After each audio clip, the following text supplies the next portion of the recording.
Loin des photos de cartes postales, eux préfèrent immortaliser les lieux abandonnés. Eux, ce sont les urbexeurs, les explorateurs urbains. Aujourd'hui, ces trois passionnés visitent cette ancienne usine à gaz, inexploitée depuis plus de 20 ans. Non seulement on vient chercher la beauté de la photo, parce qu'on peut avoir des photos qui sortent vraiment du commun, c'est plus du paysage, ce genre de choses, c'est vraiment un type de photo propre. Déjà d'une part, et de l'autre, c'est intéressant de s'imaginer en tout cas ce que ça pouvait être auparavant. Pour le savoir, quelques traces de vie de l'époque subsistent, même si la nature a repris ses droits et que graffeurs et squatteurs sont passés par là. Dans l'urbex, les règles sont simples. Ne rien toucher, ne rien voler, ne pas laisser de traces. De toute façon, le calme des lieux invite au respect et au silence. Mais l'activité reste clandestine.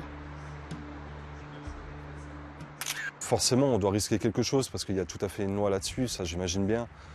Mais après, bien souvent, c'est les gendarmes qui nous accueillent et qui nous remettent gentiment dehors.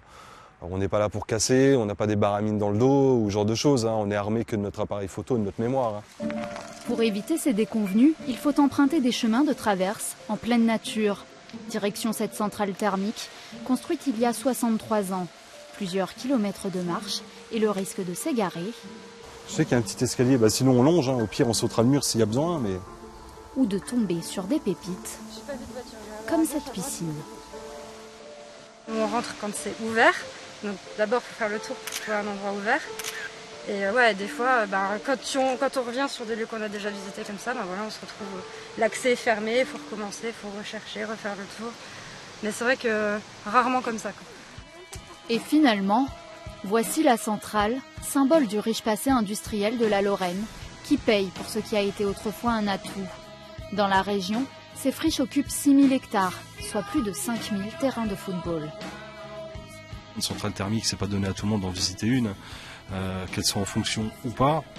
Après, c'est vraiment prendre des photos et montrer à diverses personnes, tous les gens qui nous suivent, qu'il y a autre chose que leur quotidien qui existe, qu'il y a des bâtiments abandonnés dans lesquels il y avait du boulot auparavant, que tout ça maintenant c'est terminé. Et ils voient des photos qu'ils n'ont pas l'habitude de voir. Je veux dire, ça change du paysage de mer ou de la montagne ou de la forêt. C'est ça aussi l'urbex, raconter à travers les photos l'histoire de ce lieu fantôme et réfléchir à son avenir. La Lorraine est quand même chargée au niveau de la sidérurgie, au niveau de tout ce qui est vraiment usine, on en a énormément. Et ouais, effectivement, c'est quand même incroyable. Ils auraient pu peut-être en faire un musée finalement, parce qu'il y a quand même une énorme tranche de vie qui s'est passée là-dedans.